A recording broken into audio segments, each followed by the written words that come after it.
Fancy, podcast about the magic of books. I'm your host, Josh, and today we're going to be talking about Lord of Light by Roger Zelazny. And so let's enlighten ourselves about the magic of books. This, first off, was a great book.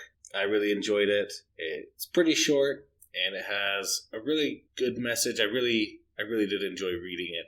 So for some quick non-spoiler talk, this book is a book that is deserving of a slower read-through. This is not the book that you're going to want to pick up when you are on a deadline and trying to finish it. It really deserves a thorough, thoughtful read. I think you're going to get so much more out of it than you would if you just read it straight through. Now, to say that you can't read it just straight through and not think about it, I think also is not right. You can. I just think that this book, you kind of need to think and interpret things a little bit different. And I did not realize this, but for being such an old book, this was published in 1967, it holds up incredibly well. There was no attitude or no writing that I looked at and said, that is blatantly wrong, or that is blatantly wrong, that were more obvious from like the authorial standpoint versus like the text of the story, because yes, there are things in the story that I don't agree with that I'm like, yeah, that's way bad. Like, why are they doing that? But that's not the author's views coming through. That's the story that he's trying to tell. So I really enjoyed it. The story flows well. I never felt confused, but that's a little bit of a lie. I was reading it on an ebook, and occasionally, not all the time, but just occasionally on the ebook, there would be a new paragraph, and it would be a different point of view. And I would figure that out very easily as soon as I started reading it, of course. But sometimes it threw me off just a little bit because there was no clear delineation that, this is a new point of view. Like in a physical book, I'm sure there would be a slightly longer paragraph break or something like that. And in the ebook, there wasn't. And so it's really not a big issue. It's not a problem. It was just sometimes I'd be like, oh, I'm reading it. Okay, now I'm going to go back and read it. Just because now I'm like, oh, yes, I am for sure in a different point of view. And you could always tell, I really like that his voice really came through. You always knew who you were kind of in, who you were viewing. And it was very good. I really loved the playful voice. There's a hint of just a little bit of that sarcasm that we all really love. Just, one example of it is, is this guy a demon, a supernatural being? Someone with immense power who can shapeshift all their things, shapeshift and do all these wonderful, powerful things. And the other guy's like, no, that's not it. No, not exactly. And he's like, did you mean like, is he a powerful being who can shapeshift and do all the same things? Then yes, he can do that, but there's a difference. He's not a supernatural being, and you said he was supernatural, and we know what he is. And so it's just that kind of little play on words and that little trick that's like, yeah, you got me. That's kind of just that fun attitude right there. So the quips and the prose were very good. I really enjoyed reading it. I never felt like it was too old-styley or too new-styley. And in regards to the words, so just this will be a very minor spoiler, but this is kind of like a far futuristic situation where these people have lived on forever, and then they reincarnate and they use that. So sometimes they use regular words like cigarette or wand, just these things, these words that are like common, and they would not have been common in that time period, but because of the story, they make sense. And in this book, as opposed to other books that I've read, it worked really well. I never felt thrown out of the story when they talk about those things. I never felt pushed or like that it was an anachronism where I was like, oh, that's it wrong, It all worked really well. So let's talk about the story itself really quickly. So the story, Lord of Light, is about these people, these Hindu. It's mainly about the Hindu gods, and they are people who have transcended like life. Basically, they grew and they gained these special abilities, and then they learned how to transfer their minds into new bodies. And so when their body becomes old and infirm, they just transfer their body, and then they live again, and they perpetuate kind of the Hindu gods so that they can kind of stay in power, and they keep technology at a lower rate. And basically a couple of the gods. And that was one other thing, is that I swear they'd talk about, like, our main character likes to go by Sam, and they would talk about Sam, and then they'd talk about the Buddha, and then they'd talk about the Bodhisattva, and I just don't know all the names off. I haven't studied Hinduism that well, so I am very weak in the Hindu god names. And so sometimes they'd refer to him by another name, like Kulkan, and I was like, well, who's Kulkan? And then I'm like, okay, I have to read a little bit more. I'm like, okay, they're talking about Sam again. So Sam is Kulkan. And then I felt like every time I learned one of his names, they added another name. And I was like, I get it. It's part of, that. And I don't blame it, and I'm not mad. But I was like, every time I think I get all the names, they're going to add another one. So if I mess up any names, just know that I'm trying, but I'm not perfect for sure. So in the beginning, Sam has his essence, or his Atman, which is kind of like your electrical impulses in your brain. They store that, and he had been punished to like basically live in the atmosphere.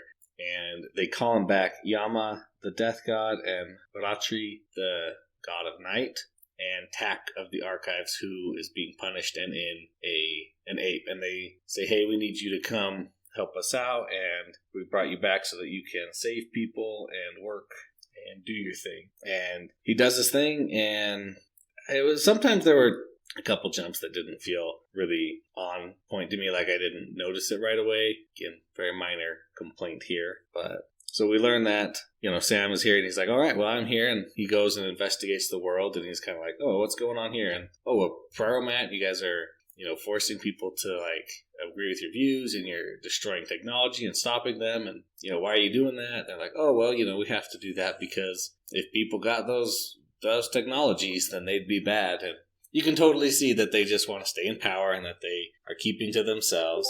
And the plot, it's very interesting. This story kind of moves from a character story to a plot story to a character story.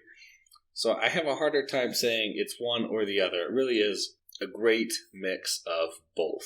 And so I really like that. To talk about the magic, I really liked that. I thought, this is cool. They can move, and then because they've built up this aspect and this attribute, it comes with them. And then the way they explain that you keeping that even after you switch bodies is that your mind kind of starts changing your body and forcing your body to adapt to it. And that's how they keep their powers.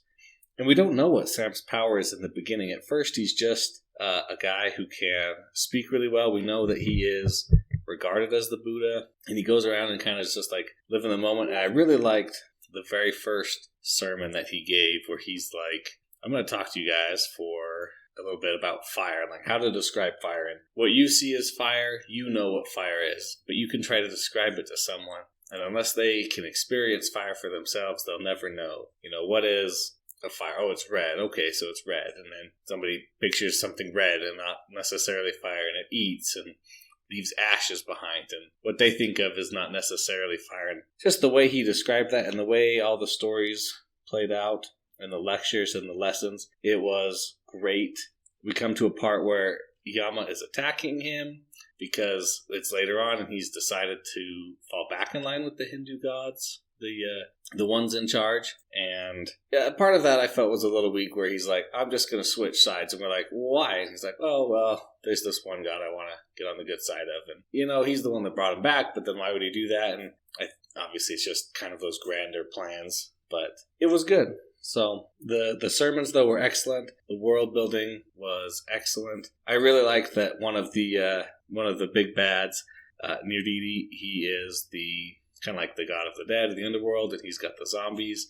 And it turns out that the first people who came to get and learned how to switch bodies, he was a Christian, and so since the world is kind of forced into Hinduism, he's like, oh no, I have to go save these people. Like, I have to save their souls. I have to be a good missionary. And I thought that was a really good play in the story, that, that's why he is willing to bide his time and wait and be the bad guy. It's not because he's evil. It's because he wants to do what he feels is right. He's the good guy in his own story. He's trying to rail against these gods, and the way the story works was good. I did feel at times like every time Sam got killed, I knew he was going to be okay. And I was like, this is not what I just felt like that trigger was pulled maybe a little too much, where it's the fake death. Or, I get killed and then sent to the sky and then I get right back. And part of it just was like, okay, this is a little odd to me. Maybe once of the fake death or twice of the fake death and I would be fine with it. But 3 times at least, it just felt a little off to me. But I really liked the story where he does end up defeating the head gods because he invites, he tricks them and he slowly starts killing them in disguise. And then he invites them into a war and they fight. Not invite, that sounds weird. He invites them to a war. No, he kind of sets up this war in this area where the accelerationists, or people who believe in like sharing the technology and kind of accelerating the speed of the technology improvement, they grow and then they have a fight and the gods are defeated and everybody's defeated, but the gods realize, oh no, it's too late, they're too strong, we can't just go against them every time now. We have to kind of pick and choose our battles, and we're going to have to just play a more passive role. I did like that Yama, he can switch sides as only death could, because he does very much personify death. And near the end, this book needed to make me stop feeling feelings. Poor Yama and Callie. That was so heartbreaking that, Callie, this woman that he's loved, this personality that he's loved, she has to become the new Brahmin. And so she switches to a male's body, kind of ending their relationship, at least while that's going on. And Callie is wounded in the Brahmin body, so now she's Brahmin. It was kind of a little confusing, but when you're reading it, it makes more sense. She's wounded. He goes and rescues her, but she's dying. He starts a transfer, and then we don't know what happens, but we learn that Yama is holed up in an inn, and he's very angry. Nobody should go visit him. Of course, people go visit him, and he's with his daughter, who has some mental handicap issues, and you can tell, and that it was from a transference, and that it was a failed transference, and that it's, at least in my mind, it was Kali at the end that he is taking care of and wants to try and restore, and that just is so heartbreaking for them. So it made me feel something all the way through to the end. I liked how he ended the story where Sam, the Buddha, he just kind of walks off, and then he tells a story, and he tells the same story 4 times. Oh, they say there was a bird, and they say it was this bird, but maybe it wasn't this bird, maybe it was that bird. Just the general live in the moment and be yourself and push forward. And which is it? Does it matter? It doesn't matter. So I really like that attitude. And this book was wildly different than I expected. I don't know what I was expecting, but I had heard some things, and I don't know exactly what I'd heard, but they had kind of tinted my mind, my perception of this book, that it was going to be something else and more about Sam committing suicide. And I don't know why I had that in my head or what prompted that, but obviously that's not what it was. But it was very good, and I really, really enjoyed this book. So that's going to wrap up my discussion of Lord of Light. Thanks everybody for listening, and thanks to David Hilowitz for the intro and outro music. Of course, if you ever have any questions or comments, or you think I missed something really important in a book, you can always send me an email at libromancypod@gmail.com. And sometimes you can find me on Twitter at libromancypod. So please like and subscribe wherever you get your podcast from, and leave a review. That really helps other people to find the podcast. And remember to enlighten the magic of books.